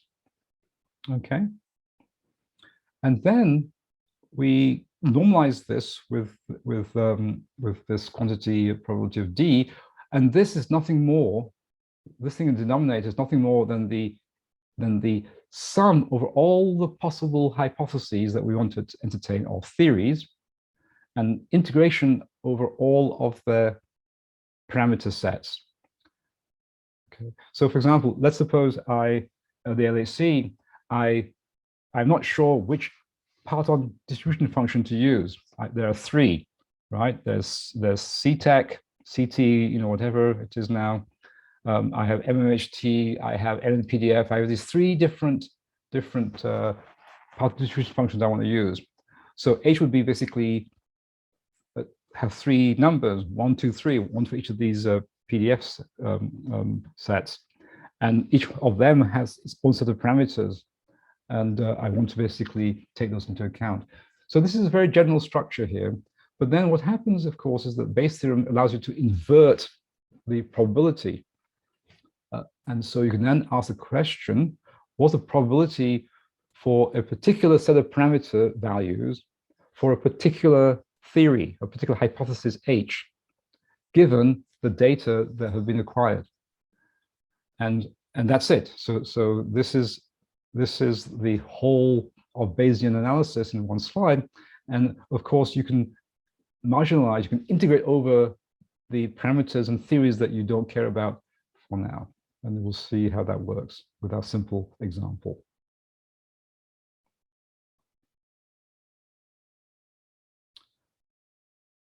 Okay, so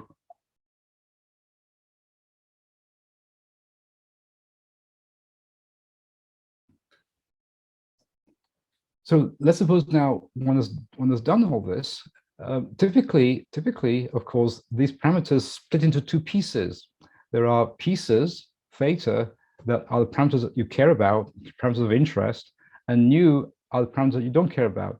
And as I mentioned, those parameters that you don't care about right now could include both parameters that are experimental in nature, the jet energy scale, the figure efficiency, a whole bunch of things like that, scale factors of various kinds. And it could also include theoretical model parameters that you currently are not interested in, that you want to integrate over.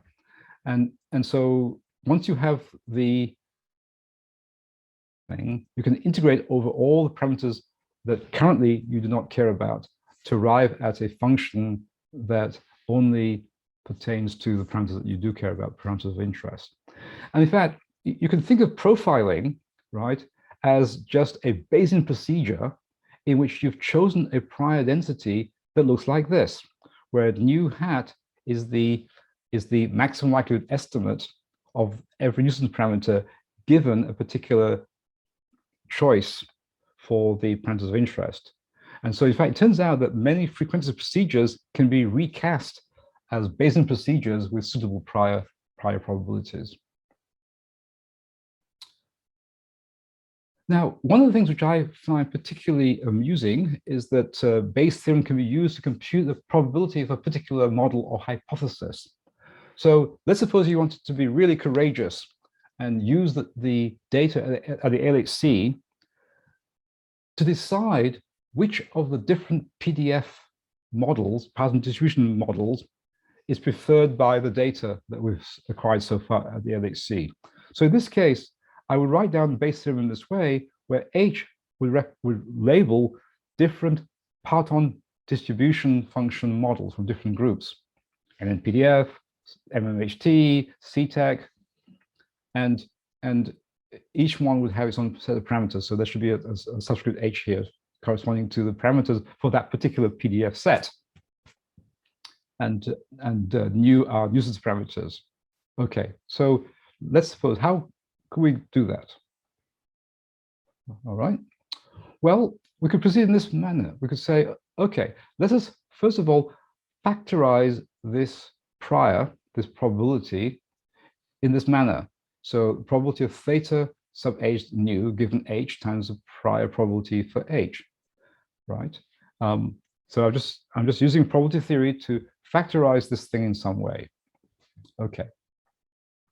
And then, having done so, I could then do the following. I could say, okay, why don't I, now that I've factorized this prior, let me just integrate my likelihood, here it is, with respect to the parameters of the particular hypothesis that I'm wanting to test.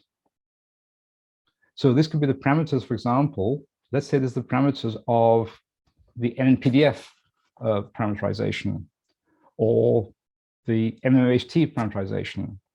And so now I've arrived at a function that's the probability of the data that I've acquired given a particular hypothesis, a particular theory, a particular model, whatever it is. And now I can use Bayes' theorem again. And here it is in its full glory, where I've now integrated over all these parameters of these different theories. And now what I have is a probability of a particular hypothesis given the data. Now, why is this controversial? Well, for several reasons, one of which is that in order to arrive at this, in order to arrive at your PhD, you need to specify the prior probabilities that you are going to assign to different theories. And of course, depending on who you are, you will have different ideas about what numbers should be applied for those. For example, you may decide that you are completely agnostic with respect to whether you're going to be using the NNPDF parameterization for the Poisson distribution functions or MMHT or etc. Or there may be two SUSY models that you're trying to compare. And in addition to some model, perhaps, and you say, okay, so I have these two SUSY models.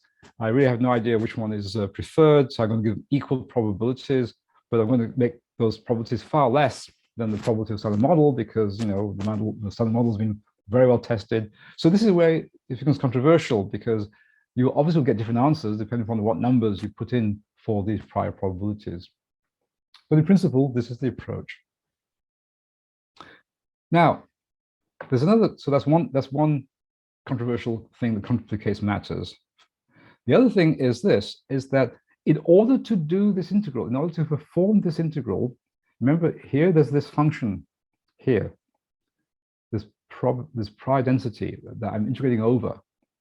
In order to do this integral, then two things are needed.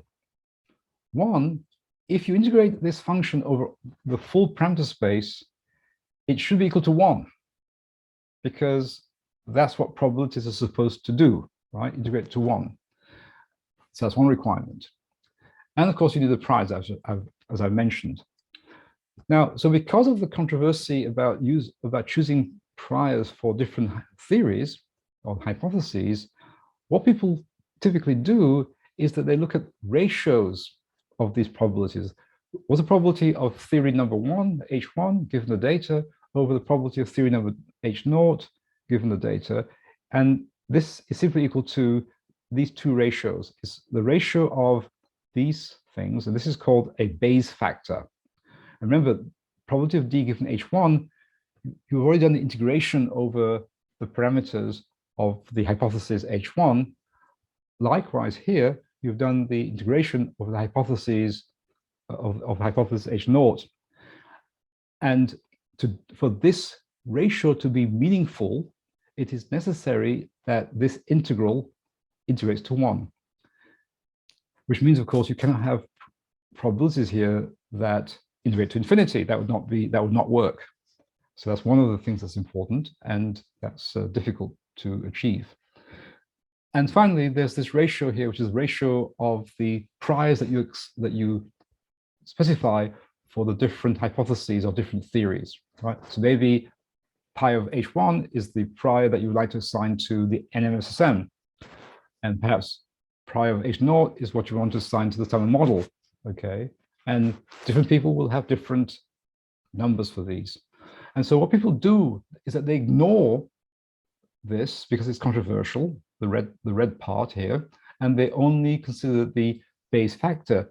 And the reason is the following, is that the Bayes factor, this ratio here, tells you by how much the prior odds. So this ratio here in red is called the prior odds, 10 to 1. It's like betting. And I bet that the NSSM is is preferred relative to some other theory, and this is called the prior odds that you specify. And so this Bayes factor tells you by how much the data changes the prior odds to the posterior odds, right? That's what this thing does.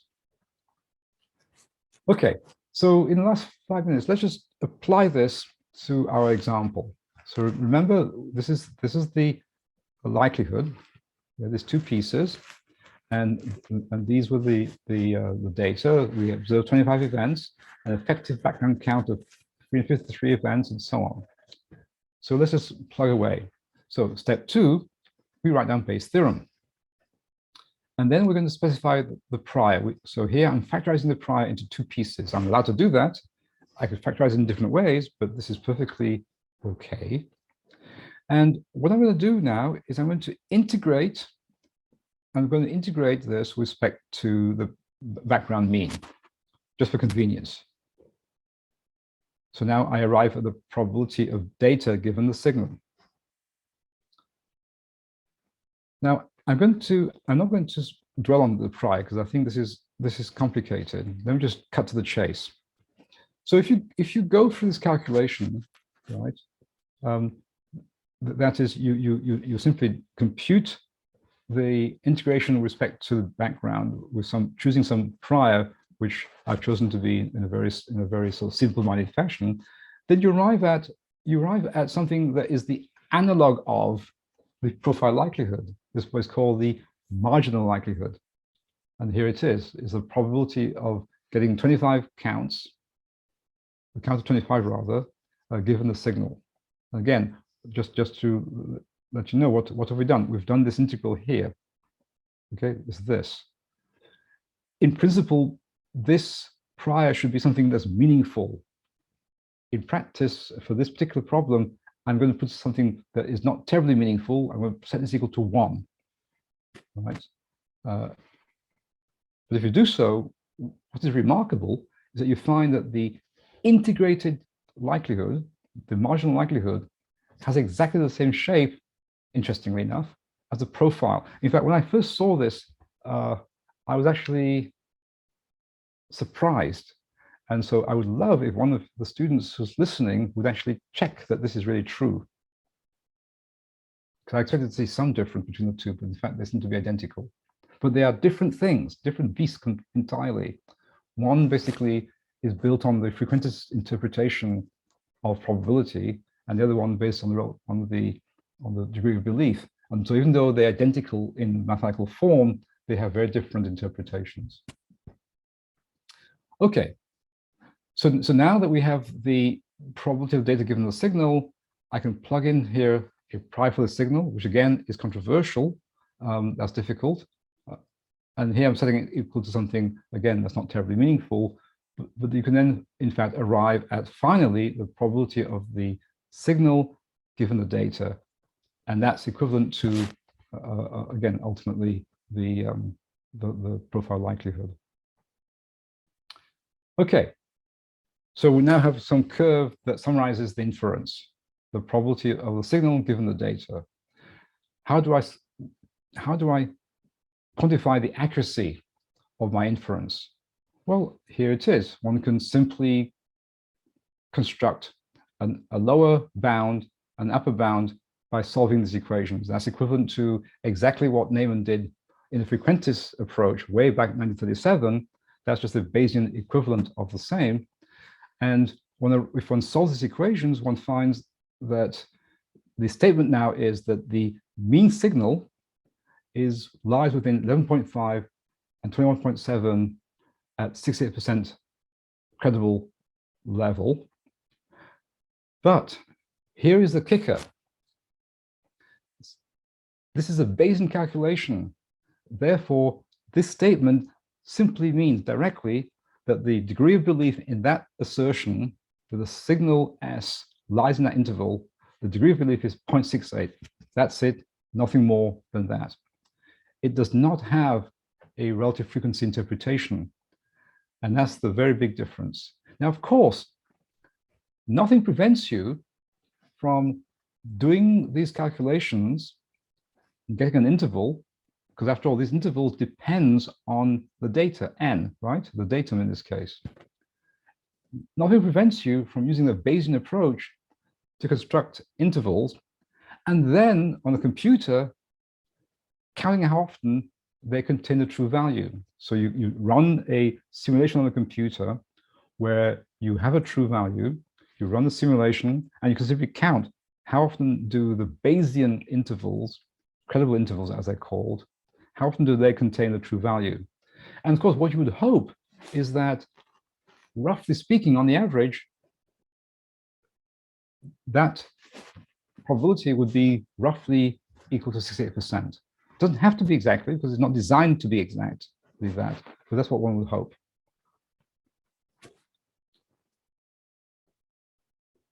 And in the last, because that's 1 more minute, one can also go further, and here we can compute the probabilities D, probability H1, and so on, and these are they. And when you actually go for this whole calculation, remarkably, you arrive at a relative probability of the two hypotheses that's essentially identical to the frequentist approach. But I should warn you that it is not always the case that a Bayesian analysis, a Bayesian approach to an analysis gives you the same answers as a frequentist approach. Right? In this particular case, they turn out to be essentially the same, but in general, they are different. And when they are different, that's typically a sign that your conclusions are not robust. And that's an important point to bear in mind. Okay, so let's just summarize. So to test a hypothesis, you have to construct a test statistic, and we've noted that you can use the same one, the likelihood ratio, or rather negative twice log of the likelihood ratio, as was used to obtain an interval on upper limit. And that can be used to test different hypotheses for the signal. In Bayesian approach, Bayes' theorem is the primary tool that's used for inference for everything. Unlike the case in the frequentist approach, you can get rid of nuisance parameters by integrating them out of the problem, marginalization. But as we've seen, and as I've hinted at, building a prior when the maximization you have is rather sparse, a prior that people would find non-controversial is quite challenging. And that is, of course, one of the reasons why I think that in our field, we tend to prefer the frequentist approach, because it completely bypasses the need to construct a prior. Okay, and that brings me to the end. So, questions? Thank you very much, Harrison, for this wonderful set of lectures. Very, very useful. So we have some questions. So I think I will read from chat first. So Alpana is asking, how does one decide which approach to be used, frequentist or Bayesian? Yeah, so that's an excellent question. And as you can imagine, the one I get asked quite often. So here's my answer. My answer is this, is that I think that when you try to understand how to do an analysis, right? Analyze some data. What I usually find is that thinking about a problem in a Bayesian way is a good way to clarify your thoughts, right? It's a good way to frame the problem and clarify your thoughts. I'll give you, I hinted at an example of this. So you may all know that for many, many years, there was this not very good, an ad hoc way to account for the uncertainty in Poisson distribution functions, right? We were told, try lots of different groups, different PDFs, and make an envelope of the results. That was the procedure that we were told to follow. Of course, completely ad hoc, not based on any principle whatsoever, and essentially having no statistical foundation. And why? Because we were thinking about this in a frequentist way, and so we're just using the seat of our pants to arrive at that particular procedure. But if we had thought about the problem in a Bayesian way, then the answer is obvious. The answer is that you build a model in which not only do you have continuous parameters, either parameters of each PDF set, but you also have the discrete parameters, NNPDF, CTEC, MMHT, etc. These are discrete parameters.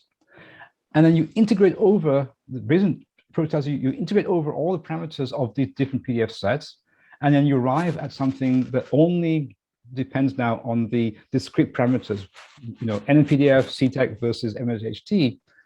And when you go through the reasoning, it becomes obvious what one has to do. And indeed, subsequent to, later, the LHC PDF groups retooled their recommendation, and in part inspired by the Bayesian sort of reasoning. So what I would say is that when you're stuck, think Bayesian, reframe the problem in a Bayesian way. When you become unstuck, you can then go back to doing a frequentist calculation. That's what I would suggest. Okay, so one should think about it like really problem-based and go step by step. Yeah. So on this similar topic, Sanjay had a question that, is there any place where one should absolutely use the Bayesian approach, or one should have used not the frequentist but the Bayesian? Sure. So our theory colleagues, of which there are many at this wonderful workshop, they do calculations in which there are artifacts in those calculations, right? There are things such as the renormalization scale, the factorization scale. These are all artifacts of the calculation because these are approximate computations. Suppose I wanted to take into account in a formal way, take into account the uncertainty arising from the factorization scale and the renormalization scales in the calculation. You could do it in a frequentist way, but only in a way that's sort of artificial. You could say, let me pretend that I embed my calculation in a universe in which I imagine that I have relative frequencies for different choices of these scales, and then do frequency calculation. But that's stretching things. That's stretching the frequentist principle to an absurdity. Whereas if I think about it in a Bayesian way, well, I can just simply lock my theory colleagues into a room and tell them, you are not allowed to leave this room until you tell me what your prior distribution is for these parameters. I don't care what it is. All I want is your honest opinion. Should I increase the scale to a factor of 10 times larger than the nominal scale? Should I decrease it by a factor of 10? Is there a preferred value? I don't care what it is that you tell me, but I want you to sit down and think hard about your problem and come back and say, this is the shape of my prior probability for these artifacts of my calculation. Once I have that, the Bayesian approach tells you exactly how to use it, right? And so here's a case where we could do it if we could chain our theoretical colleagues into a room and give them no water, no food until they tell us what they think this parameter, what's the spread of those parameters. Once they give us this function, it can be used formally. So here's one very concrete place where that can be done. And in fact, in one of my analyses, I essentially just did something like that, except of course the usual sort of thing where you increase things by a factor of 2, decrease things by a factor of 2, or the usual sort of thing that we all do. But instead, what I did was I simply summed over the different likelihoods with all the different combinations, which is kind of a rough sort of marginalization over those parameters. Dhruvanshu, can you unmute and ask your question? I see your hand raised. So I probably would have missed this thing. So this is related to the prior probabilities. So is there a particular algorithm or a strategy by which we can choose a particular prior distribution to continue with the Bayesian approach? Yes. So, I mean, as you can imagine, there's been a huge amount of work by statisticians over the decades, right, on prior, because because you can't proceed unless this problem is solved. And the problem like simply setting everything equal to 1 is that it's essentially inconsistent, right? I mean, you get reasonable results for most of the time, but still, strictly speaking, it's inconsistent. So there are techniques. One of the requirements is that a probability is like a probability distribution, a function is a bit like a vector in that it is an invariant object, and it should not and depend on how it is parameterized. So for example, if I build a probability distribution to describe some SUSY model, right? And in that probability distribution, there's a tan beta. It shouldn't matter if I simply change my mind one day and say, oh, you know what, I prefer to write it as log tan beta. That should be completely irrelevant to the probability distribution. And so given that mathematical requirement for probability distribution, you can actually prove that there's a certain prior that arises that is invariant, that would actually respect this requirement that probability should not depend on how it is parameterized. Many different arguments lead to the same conclusion, and that prior is called the Jeffreys prior. Okay, that's the good news. The good news is that you arrive at that prior. The bad news is that when that prior is used for problems in multiple dimensions, you often get horrible results. And so what people have done, they've sort of stepped back and said, okay, whoa, this is not good. And then they use all kinds of different arguments to arrive at priors that give reasonable results. But I have a different take. My take is that the arguments that lead to the Jeffreys prior are sound, mathematically sound, and since there are several different arguments that lead to the same conclusion, there's some truth to that. There's something about that prior that is actually sound. The fact that it leads to horrible results tells you there's something missing, right? There's an extra thing that one has to put in to make the result sensible. And I don't have time to go into that, but the point is that you can actually put extra things into it to make it sensible. In fact, the most beautiful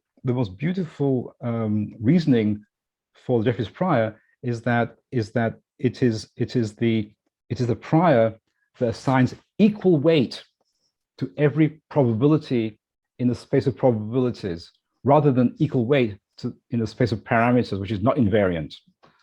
But that will take me too far afield. Okay, so we have a couple of more questions, if you are okay to take them. Absolutely, yes. Arun?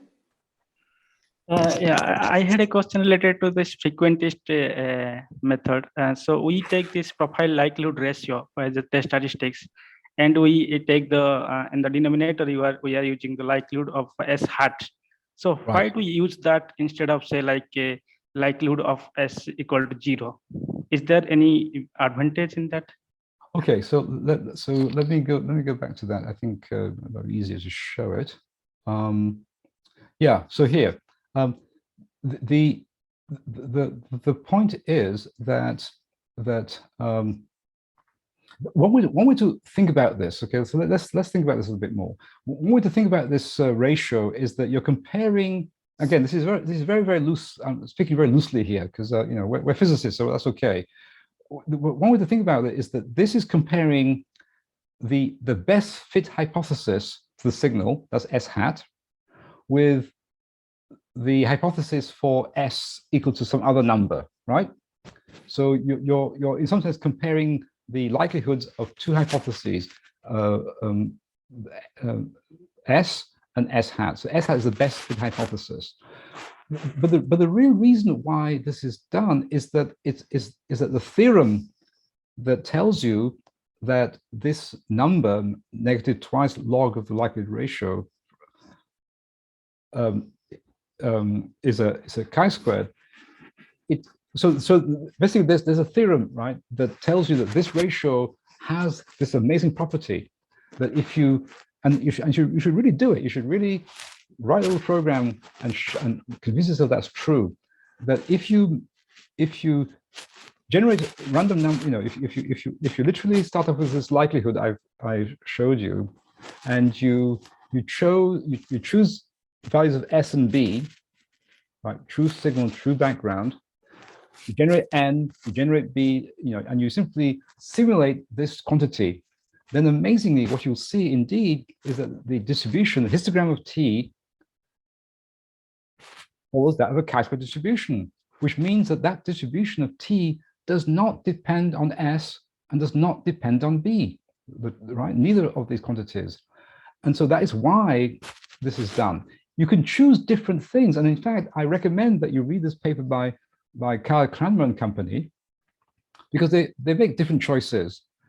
And what they show is that different choices you lead to different probability distributions other than a chi-square. But in this simple case where if you really follow the recipe, you find a profile likelihood, you find the best fit value for the signal, and then this quantity absolutely looks like a chi-square density when you simulate it. And this is true even for relatively small counts. This is what I find amazing, is that even if you do this for a relatively small count, this really has a chi-square distribution. Why is that a good thing? Well, it's a good thing because then you know what the distribution of T is, which means you don't have to simulate it. And secondly, since you know what the distribution of T is, you can calculate p-values and a whole bunch of other things. You can find limits and intervals and what have you. So you could choose a different number here, that's for sure. And that is done in this paper that I referenced. But then you have to work out what then the distribution would be given that choice. So it's really because of that theorem. That's why it's done. Okay, thank you. Satyaki, can you please unmute and ask your question? Hello, can you hear me? Yep. Hello, Yes. Can you hear me? I can, yes, please go ahead, Satyaki. Yeah. Hi, Harrison. Thanks for the great two lectures. I have two questions. One on the frequentist and the other one on Bayesian. So the priors are in some sense non-objective, and if I think of two experimenters looking at the same data, but with different amount of prior information, somebody who knows nothing about previous experimental findings on, let's say, SUSY parameters, and another person who does know about previous experiments having put limit on the SUSY parameter space.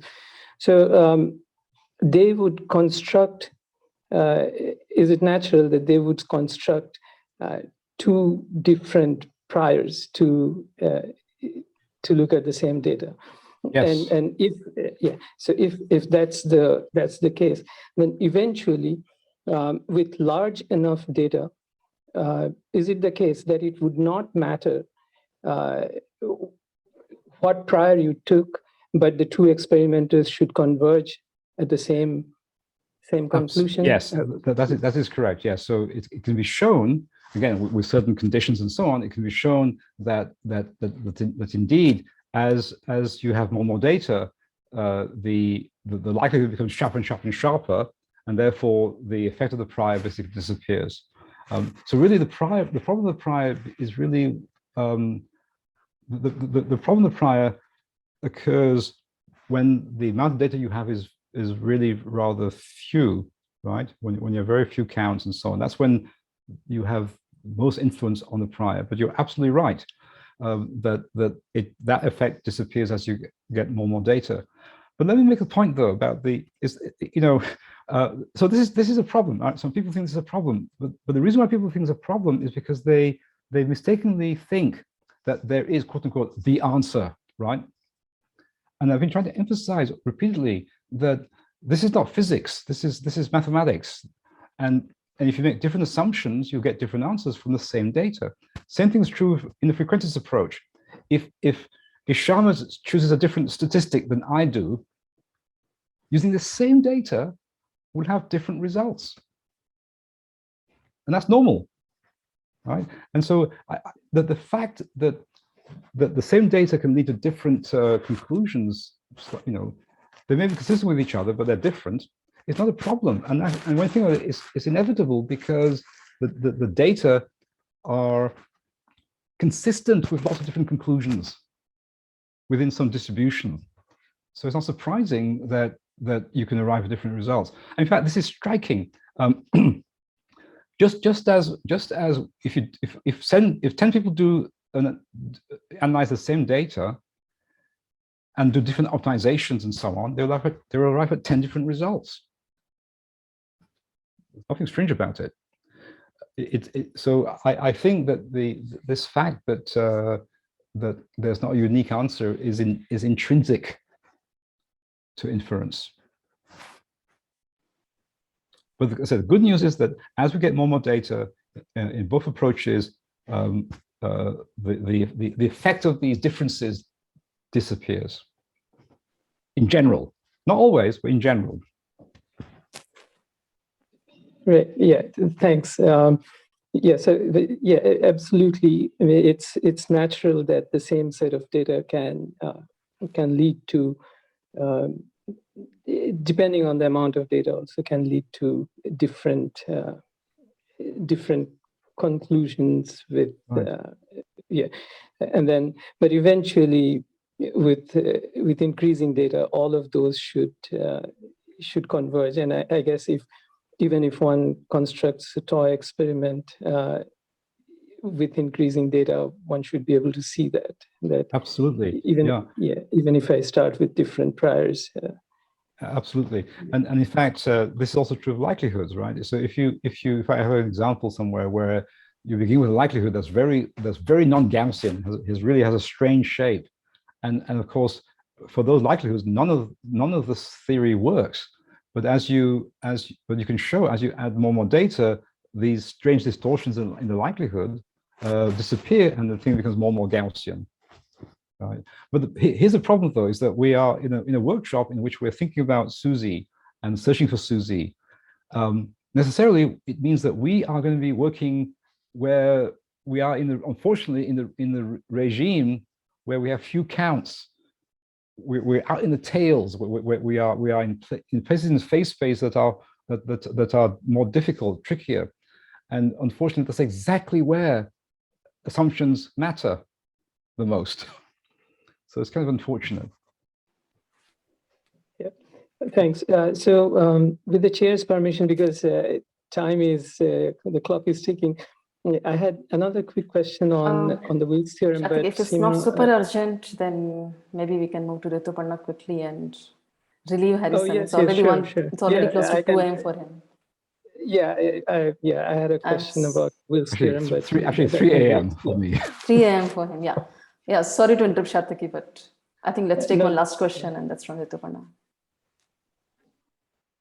Hello, sir. So my question was, where you were comparing two analysis based on alpha. So what did you mean by analysis there? I mean, is it using Bayesian or Frequentest, or what is it? What did you mean by analysis? Okay, so let me. Okay, so any analysis. But let me be very concrete. Suppose you are testing a particular point in the parameter space, right, of the NMSSM. So your theory colleague tells you this point is particularly interesting, and you're going to design analysis to test that particular point, to really investigate that point. Okay, so you simulate events at that point. So you have a whole bunch of signal events, and of course you have some model events that you generated. And now, because you want to have an optimal analysis, you choose to use a machine learning model to build a classifier. So you have signals that you generated at that particular point for the NMSSM.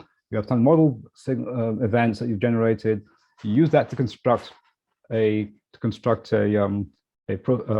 machine learning classifier. Now, another person comes along, does the same thing. They also build a machine learning classifier, but they've chosen to use different variables than you have. Okay, and so now you want to compare your two analyses, and so so you both agree. Let's apply different alpha thresholds, right? That corresponds to different cuts on your machine learning model. Let's say you're going from 0 to 1, and now you make this plot of the power of your analysis, right? Versus this cut, and the point is, if you do that, it could be that your analysis is always going to be better for every possible threshold, in which case, of course, you win, and we should do your analysis and forget about the other. Or it could happen that for some threshold you do better, and for other thresholds the other analysis does better. Right? That's one example. And it could also be that you do a Bayesian analysis and the person does frequentist analysis. It doesn't matter. You can still compare your analyses on this same curve.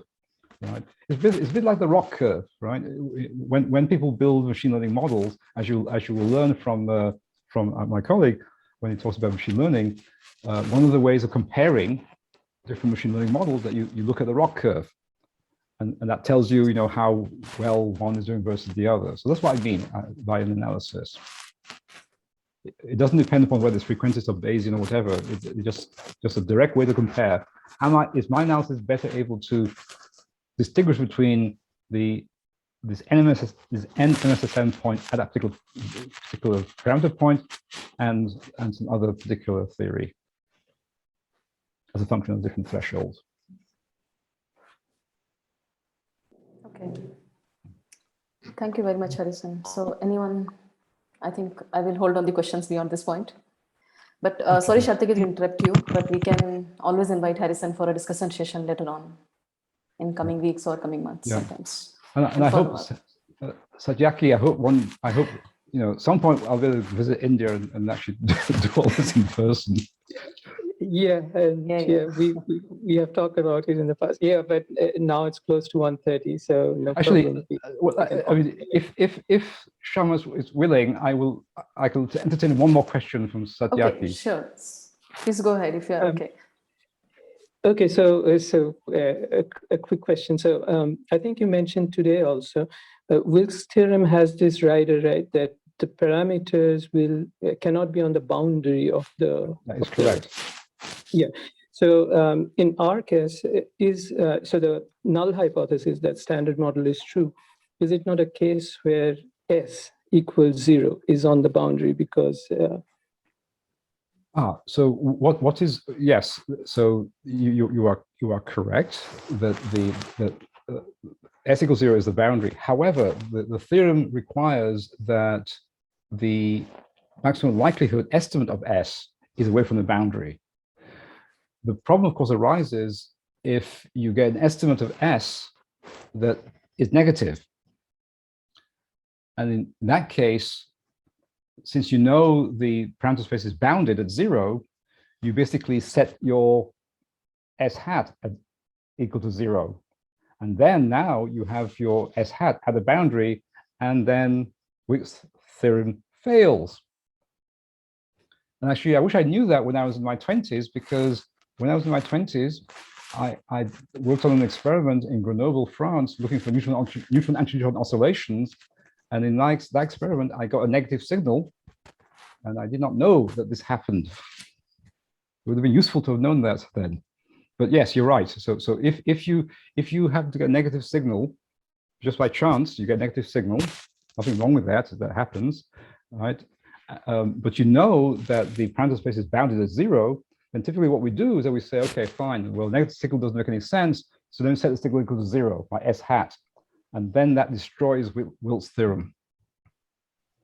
Yeah, and in Kahn's paper, the Kahn and 3 other authors, that paper, they do take care of it in that way, that demand that S hat cannot go below 0. Yeah, and then they use the Wald approximation to derive approximate probability densities for those situations. It's no longer chi-square. It's not it's not the Wilks theorem anymore, but some different distribution. Yeah, it's a modified. Exactly. Yeah, and actually, it's really it's instructive actually to do a simulation where you do or you do not set the negative parameters to 0. If you don't set the negative parameter to 0 and just take whatever the maximum likelihood gives you, then you get a perfectly beautiful application of Wilks theorem. It just works, even for incredibly small numbers. But as soon as you do this truncation and set S hat equal to 0 whenever it is negative, it doesn't satisfy Wilks theorem. And actually, it doesn't satisfy any of the things in Glenn Cowan and company's paper either. None of them work, because you find that the distribution of that statistic, alas, depends both on the signal as well as on the background still. So it doesn't work. So I'm afraid not even Glenn's wonderful, beautiful paper is useful in that regard. Thanks, Harrison, and thanks, Seema. Okay, thank you very much, Harrison. Thank you for all the questions. Must be tired. Thank you for all the questions and interest. This was really great. And I say I hope you have a good workshop, and I definitely look forward to visiting India when the world becomes less crazy. Well, hopefully soon. And we have so many participants still connected, waiting for their lunch. So that means discussion was going on really nice. Yeah. Okay. But anyways, we have to stop now. Okay, thank you. So bye-bye, everyone. Thanks, Harrison.